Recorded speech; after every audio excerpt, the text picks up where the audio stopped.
የብልጽግና ፓርቲ ምክር ቤት መደበኛ ስብሰባውን ባለፉት 3 ቀናት ሲያካሂድ ቆይቷል። ባለፉት 3 ቀናት በዋና ዋና ሀገራዊና የፓርቲ ጉዳዮች ላይ ሲወያይ ከርሟል። በዋናነትም የፓርቲው ዋነኛ አጀንዳ በሚቀጥሉት ጊዜያት የምንሰራቸው ስራዎች ህዝባዊ ሀገረ መንግስት ጥንካሬን የሚያጎሉ ህዝባዊነትን የሚያጸኑ በሀገረ መንግስቱን በጠንካራ መሰረት ላይ የሚያኖሩ የህዝብ ቅቡልነትን ከፍ የሚያደርጉ ኢትዮጵያን ደግሞ በያዘችው ዓላማ ላይ ጸንታ እንድትኖርና ህልሟን እንድታሳካ ሁለንተናዊ ብልጽግና የተረጋገጠባት ሀገር ለመገንባት በመናደርገው ጥረት ውስጥ እንደ ብልጽግና ፓርቲ አመራር የሚጠበቁብንን ሚናዎች ለመጫወት የሚያስችሉ ውይይቶች ናቸው የተደረጉት። በዋናነት የህጋዊና ህዝባዊ መንግስትን ማጽናት የሚል መርህ ቃል የያዘ ውይይት ነው የተካሄደው። ስለዚህ የህጋዊና ህዝባዊ መንግስትን የማጽናት ጉዳይ የእያንዳንዱ ኢትዮጵያዊ ጉዳይ ነው። እንደ ብልጽግና ደግሞ ፓርቲው ከተመሰረተበት ጊዜ ጀምሮ በኃላፊነት ሲሰራው የቆያቸው በጣም በርካታ ስራዎች አሉ።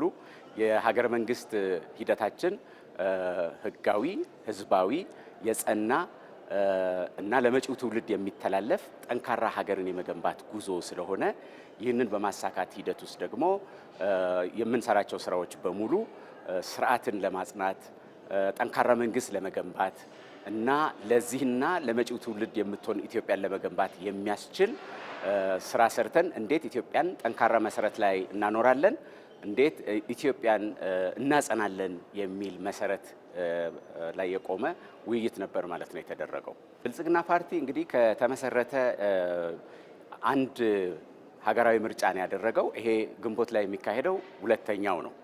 ስለዚህ በ6ኛው ሀገራዊ ምርጫ ማኒፌስቶውን ለህዝብ አቅርቦ ተወዳድሮ አብላጫ ድምፅ አግኝቶ መንግስት መስርቶ ያለፉትን 5 ዓመታት ኢትዮጵያን ሲያስተዳድር የነበረ ፓርቲ እንደመሆኑ መጠን ሀገራዊና ህዝባዊ ኃላፊነቶችን ወስዶ ሲሰራ የነበረ ፓርቲ ነው ማለት ነው።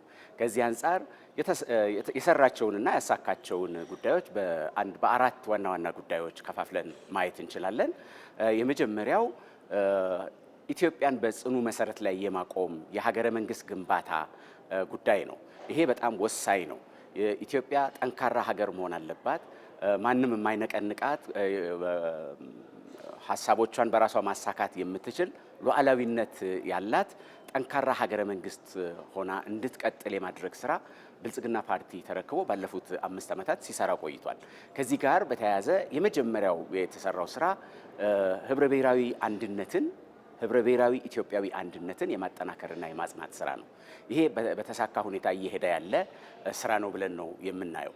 ከዚህ ውስጥ በጣም ወሳኙ ጉዳይ የትርክት ግንባታ ነው። የኢትዮጵያዊነት፣ የህብረ ብሔራዊ ወንድማማችነት፣ እህትማማችነት የጋራ ትርክት ግንባታ በከፍተኛ ሁኔታ ሲሰራ ቆይቷል። ባለፉት ዘመናት በነበሩት ስርዓታት ኢትዮጵያውያን እርስ በርስ እንዲጠራጠሩ የወንድማማችነት ስሜት፣ የአብሮነት ስሜት፣ የአንድነት ስሜት እንዲሸረሸር የሚያደርግ ስርዓት እንደነበረ ሁላችንም እናውቃለን። አሁን ከመበታተን ወደ መሰባሰብ፣ ወደ ወንድማማችነት፣ ወደ አንድነት የሚያሻግሩንን ትርክቶች መገንባት አለብን በሚል ባለፉት 5 ዓመታት ፓርቲያችን በሰራቸው ስራዎች ኢትዮጵያውያን መሰባሰብ ጀምረዋል። በዘር፣ በሃይማኖት፣ በቋንቋ፣ በባህል፣ በብሔር የሚለያዩን የነበሩ ጉዳዮችን ወደ ጎን ትተን ብዝሃነታችንን እንደጠበቅን በኢትዮጵያዊነት ጥላ ስር ደግሞ መሰባሰብ አስፈላጊ ነው የሚለውን ለማጽናት የተሰሩ ስራዎች ፍሬ ማፍራት ጀምረዋል። ኢትዮጵያውያን ከሚለያዩቸው ነገሮች ይልቅ ወደ አንድነት፣ ወደ መሰባሰብ፣ ወደ ህብረ ብሔራዊ ወንድማማችነትና እህትማማችነት ማዘንበል የነበሩበት ስራ ትልቅ ውጤት ነው ተብሎ ሊታይ ይችላል ማለት ነው። ሁለተኛው ከዚሁ ጋር በተያያዘ ደግሞ ኢትዮጵያን የምትመስል ሀገር እንገንባ፣ ኢትዮጵያውያንን ያካተተች አቃፊ፣ አካታች፣ አሳታፊ የሆነ ሲስተም ስርዓት እንገንባ በሚል ኢትዮጵያውያን መሰባሰብ የጀመሩበት በፌዴራል ተቋማት ውስጥ፣ በክልል ተቋማት ውስጥ ሁሉም ኢትዮጵያውያን መሳተፍ የጀመሩበት፣ መካተት የጀመሩበት ስርዓት የተፈጠረበት ነው ማለት ነው። በሶስተኛ ደረጃ ደግሞ ራሱ የዲሞክራሲ ስርዓቱን በጽኑ መሰረት ላይ ለማቆም የሚያስችሉ ስራዎችን እንስራ። ኢትዮጵያ ውስጥ ዲሞክራሲ ገና ያልተሳካ ፕሮጀክት ነው።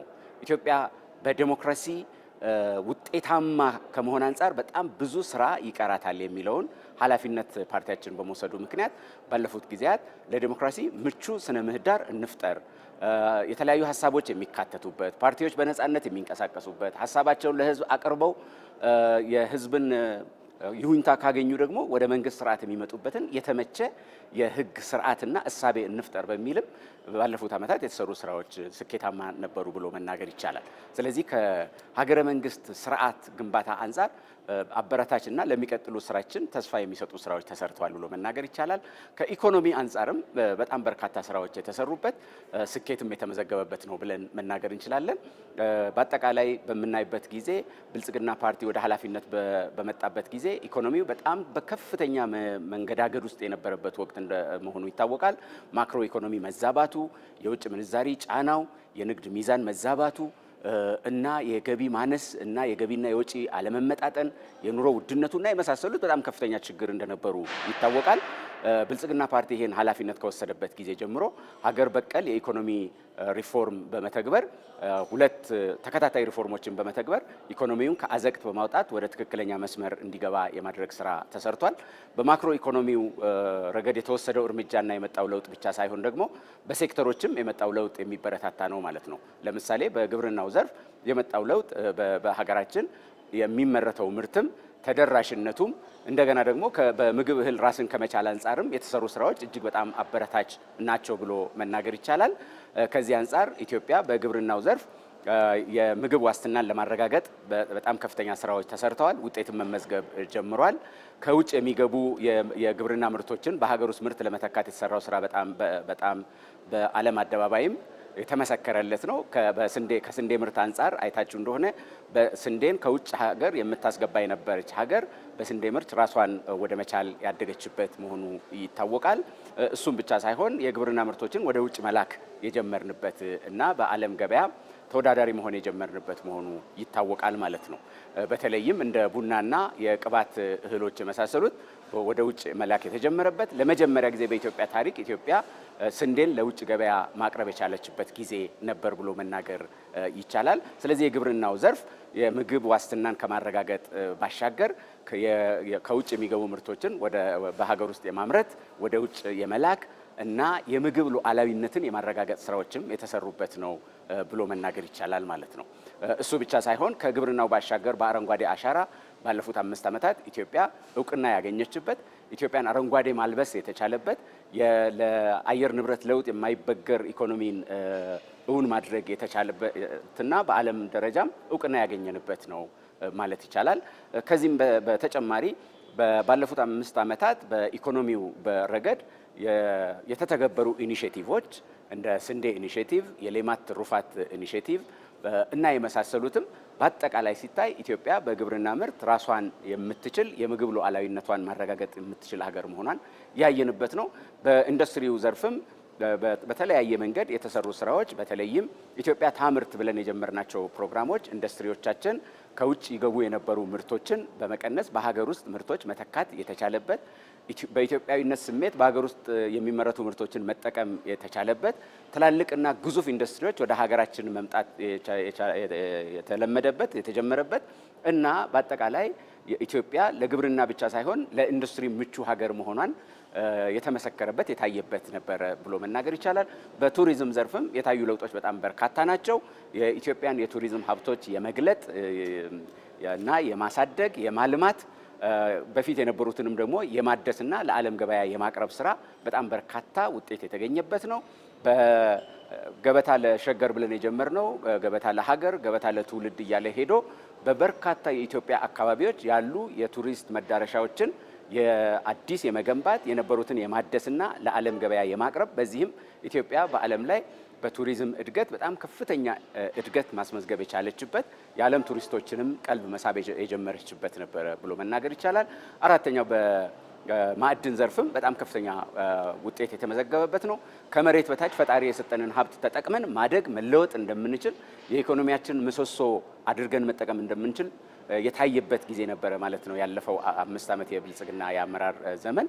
በዚህ ውስጥ እንደ ሲሚንቶ ያሉ እንደ ወርቅ ያሉ እንደ ከሰል ድንጋይ ያሉ ማዕድኖቻችንን አውጥተን መጠቀም የቻልንበት በታሪክ ለመጀመሪያ ጊዜ ከወርቅ የሚገኘው የውጭ ምንዛሪ ቡናን የውጭ ምንዛሪ የበለጠበት በዚህም የኢኮኖሚ የጀርባ አጥንት መሆኑን ያስመሰከረበት በተለያዩ አካባቢዎች ያሉ ማዕድናትን አውጥተን መጠቀምና ለውጭ ምንዛሪ ግኝት ለስራ ዕድል ፈጠራ እና ለኢኮኖሚያችን እድገት መጠቀም የጀመርንበት ጊዜ ነበረ ብሎ መናገር ይቻላል።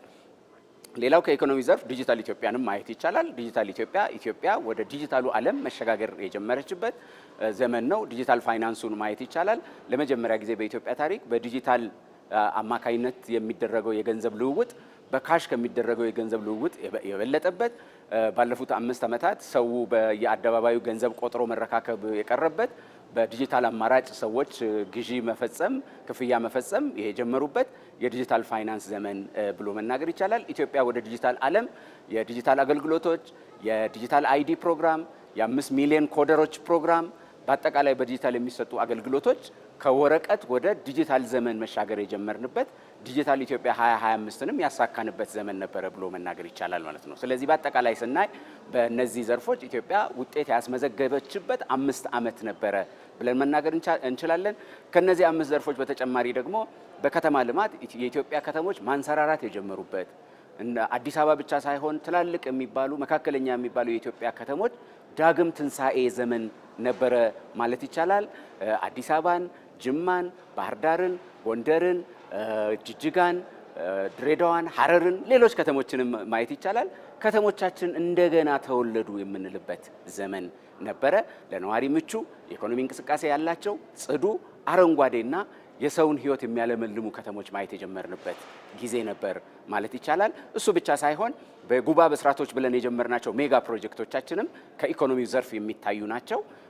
የአባይ ግድብን ጨርሰን ለዓለም የራሳችንን ሀብት መጠቀም የምንችል መሆኑን ብቻ ሳይሆን ሜጋ ፕሮጀክቶችን በራሳችን ሀብት ጀምረን አከናውነን ማጠናቀቅና ለአገልግሎት ማብቃት የምንችል ሀገር መሆናችንን ያሳየንበት ለመጀመሪያ ጊዜ የማዳበሪያ ፋብሪካ በኢትዮጵያ ውስጥ ለመገንባት የሚያስችል ሜጋ ፕሮጀክት የጀመርንበት የጋዝ ምርትን አውጥተን መጠቀም የምንችል መሆናችንን ያሳየንበት እንደ ቢሾፍቱ የአየር ማረፊያ የአውሮፕላን ማረፊያ የመሳሰሉ ግዙፍ ፕሮጀክቶችን መገንባት የጀመርንበት በጣም በርካታ ለኢትዮጵያ ሕዝብ ተስፋ የሚሰጡ እንቅስቃሴዎችን እውን ያደረግንበት ጊዜ ነበር ብሎ መናገር ይቻላል። ከኢኮኖሚው ዘርፍ ማለት ነው። በማህበራዊ ዘርፍም በኢትዮጵያውያን መካከል ያለ ማህበራዊ እሴት መለምለም የጀመረበት፣ መቀራረብ የተጀመረበት፣ መረዳዳት የተጀመረበት፣ ሰው ለአቅመ ደካሞች ቤት መገንባት የጀመረበት፣ የታረዘውን ማልበስ የጀመረበት፣ የትምህርት ቁሳቁስ ለጎደለው ቁሳቁስ ማሟላት የጀመረበት፣ ማዕድ ማጋራት የሚባሉ አዳዲስ እሳቤዎች ሰው ተኮርነትን የተላመድንበት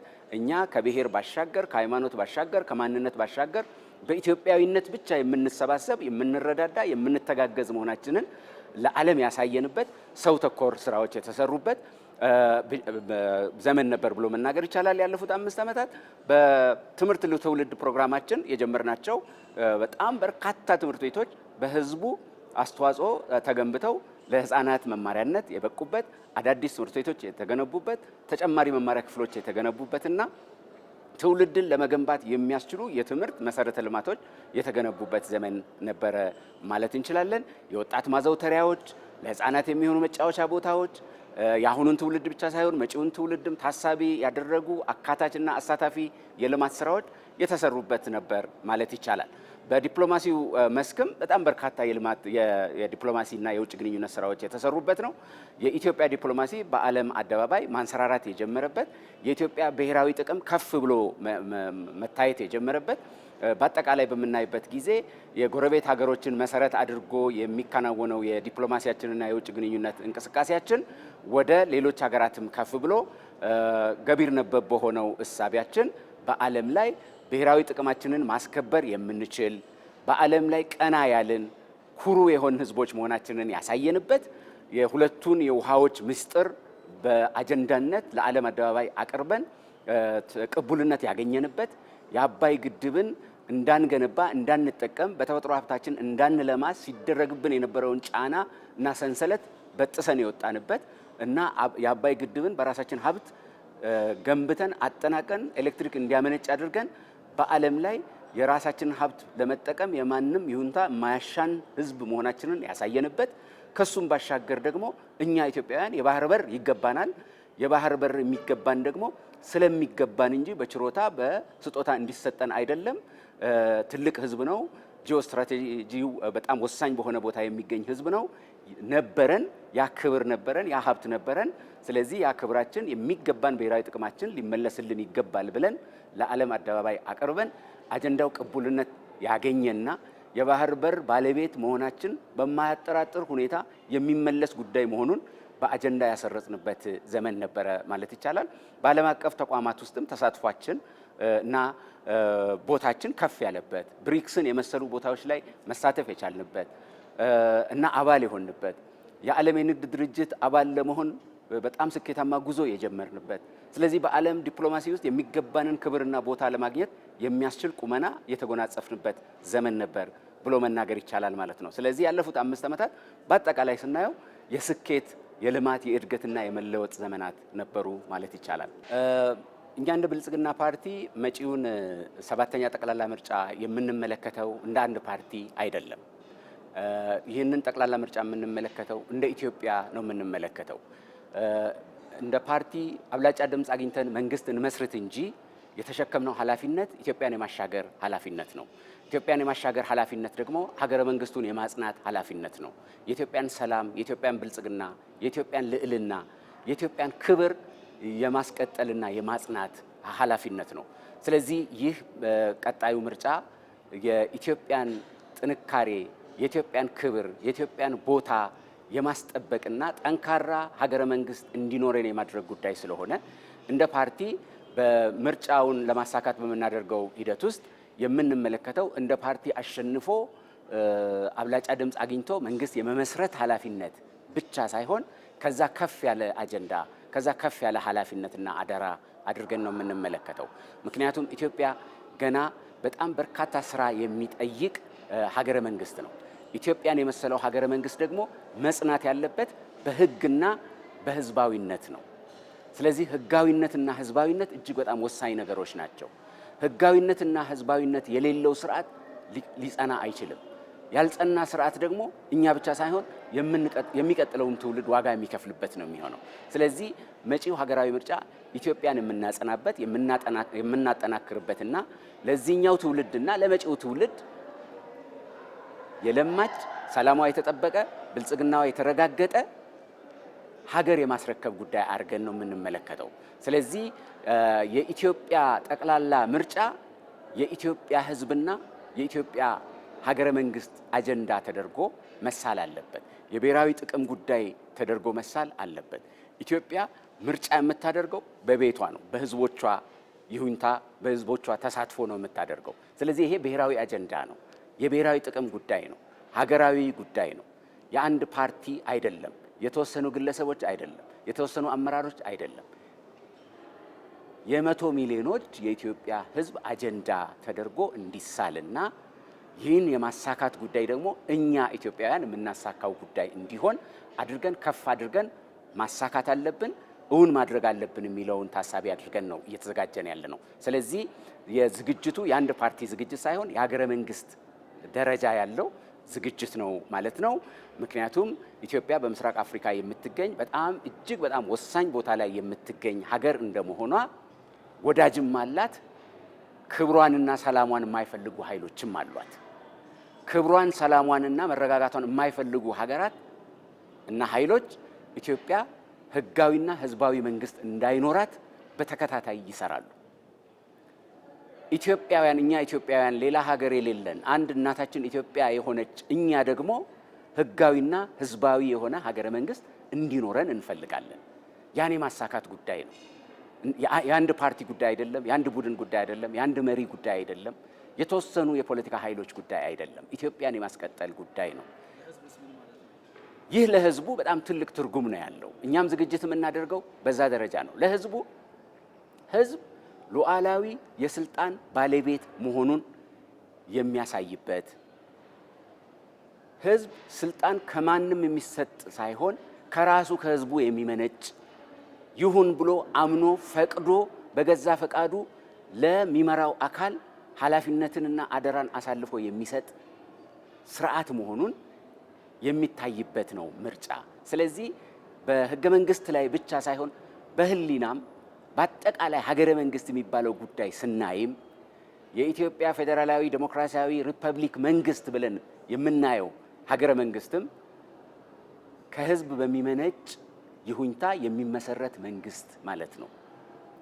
ይህንን ማጽናት ደግሞ ህዝቡ በራሱ ፈቃድና ፍላጎት ይሆነኛል፣ ችግሮቼን ይፈታል፣ ከድህነት ያወጣኛል፣ ሰላም ያረጋግጥልኛል፣ ወደ ብልጽግና ይወስደኛል ብሎ ለሚያምነው አካል በገዛ ፈቃዱ ተመዝግቦ ድምጽ ሰጥቶ የሚመሰርተው መንግስት ማለት ነው። ስለዚህ የህዝብ ፕሮጀክት ነው ማለት ነው። የህዝብ አጀንዳ ነው። ጉዳዩ በዋናነት የህዝብ ጉዳይ ነው። የኢትዮጵያውያን ጉዳይ ነው። የዚህኛው ትውልድ ብቻ ሳይሆን የሚመጣው ትውልድም ጉዳይ አድርገን ነው የምንመለከተው። የምናደርገው ዝግጅትም በዛ ልክ ነው ማለት ነው። እንግዲህ እንደ ገዢ ፓርቲ አሁን ባልኩ ልክ ነው የተገነዘብ ነው። እስከታች የሰጠነው ስልጠናም በዛ ደረጃ ነው። ስለዚህ በዚህ አጠቃላይ ሰባተኛው ሀገራዊ ምርጫ ሁለት ግቦችን አስቀምጠን ነው ወደ ስራ የገባ ነው። አንዱ ራሱ ምርጫው የብሔራዊ ጥቅማችን የምናስከብርበት፣ ሀገረ መንግስት የምናጸናበት፣ ኢትዮጵያን የምናስቀጥልበት፣ ህዝብ የስልጣን ሉዓላዊ ባለቤት መሆኑን የምናሳይበት ስለሆነ ይሄ ሰባተኛ ጠቅላላ ምርጫ ሰላማዊ፣ ነፃ፣ ፍትሃዊና ተአማኒ ሆኖ እንዲጠናቀቅ የሚጠበቅብንን ሚና መጫወት አለብን። ይሄ ትልቁ ፕሮጀክታችን ነው። የመጀመሪያው ግባችን ነው። ይሄን ማሳካት የሞት ሽረት ጉዳይ ነው። ቅድም እንዳልኩ ኢትዮጵያ በጣም ጠንካራ ሀገረ መንግስት እንዲኖራት ከተፈለገ ህጋዊ፣ ህዝባዊ፣ በህዝብ ሉዓላዊ ፍላጎት በህዝብ ባለቤትነት የተመሰረተ መንግስት ያስፈልጋል። ለዚህ ደግሞ ምርጫውን አንደኛ ሰላማዊ ማድረግ ያስፈልጋል። ለዚህ በጣም ትልቅ ሚና እንጫወታለን። የሚጠበቅብንን ኃላፊነት እንወስዳለን።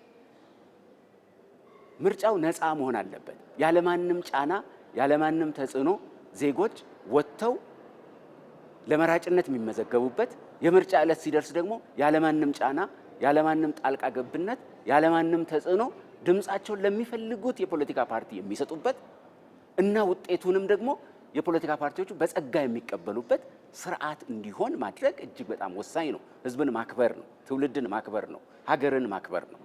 በዛ ደረጃ ዝግጅት እያደረግን እንገኛለን። እሱ ብቻ ሳይሆን ምርጫው ፍትሃዊ እንዲሆን የተለያዩ ድምጾች የሚሰሙበት፣ ኢትዮጵያ ውስጥ ያሉ የተለያዩ ሀሳቦች የተካተቱበት እንዲሆን ደግሞ ከማንም ሳንጠብቅ እኛ እንደ ፓርቲ ይሁነኝ ብለን እንስራ፣ አቅደን እንስራ። የምንመሰርተው ፓርላማ፣ የምንመሰርታቸው የክልል ምክር ቤቶች የተለያዩ ድምጾች፣ የተለያዩ ሀሳቦች፣ የተለያዩ ፍላጎቶች የሚንጸባረቁበት ይሁን፣ የሀሳብ ብዝሃነት ያለበት እንዲሆን አቅደን እንስራ ብለን በራሳችን ተነሳሽነት በጣም በርካታ ስራዎችን በመስራት ላይ እንገኛለን። የኢትዮጵያ ዲሞክራሲ ክብሯን የሚመጥን እንዲሆን፣ ኢትዮጵያ የምትገነባው ሀገረ መንግስት ክብሯን የሚመጥን እንዲሆን፣ የምናደርገው ምርጫም የኢትዮጵያን ክብር የሚመጥን እንዲሆን በራሳችን በጣም በርካታ ስራዎችን በመስራት ላይ እንገኛለን። የምንገነባው ዲሞክራሲ የኢትዮጵያ ዲሞክራሲ ነው፣ ኢትዮጵያዊ ዲሞክራሲ ነው። ተአማኒነቱም በዛ ልክ የኢትዮጵያን ህዝብ ክብር እንዲመጥንና በዓለም አደባባይም ስታይ ኢትዮጵያ መረጠች የሚሆናትንም መንግስት አቋቋመች በሚያስብል ክብርና ደረጃ እንዲከናወን እየሰራን እንገኛለን ማለት ነው።